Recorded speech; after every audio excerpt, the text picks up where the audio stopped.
இந்தியாவில் இருக்கிற எல்லா ஏர்போர்ட்டோட என்னை பொறுத்த வரைக்கும் மோசமான ஏர்போர்ட் சென்னை ஏர்போர்ட் தான். அதை வந்து ஒரு சர்வதேச ஏர்போர்ட்டுன்னு சொல்ல முடியாது.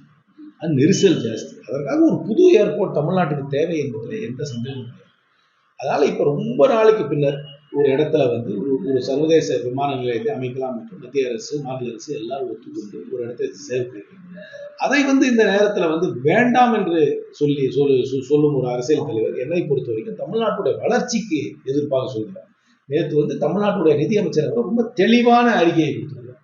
எதற்காக அந்த ஏர்போர்ட் நமக்கு தேவை, எப்படி அந்த ஏர்போர்ட்ல சுற்றுச்சூழலை மதித்து அந்த ஏர்போர்ட்டை கட்டப்போறோம், அதுக்கப்புறம் அந்த எல்லாம் பாதிக்கப்பட்ட மக்களுக்கு என்ன விதமான நஷ்டஈடு, சந்தைகளை விட அதிகமான அளவு நஷ்டஈடு கொடுக்கறதுக்கும் நிலையை சொல்லியிருக்காரு. அந்த விளக்கத்துக்கு அப்புறமும் போய் இந்த ஏர்போர்ட்டுக்கு நான் எதிர்ப்பு தெரிவிக்கிறேன் அப்படின்னு சொல்றது என்னை பொறுத்த வரைக்கும் தமிழ்நாட்டுடைய வளர்ச்சிக்கு எதிர்ப்பான ஒரு நிலையானதை நான் பார்க்கிறேன்.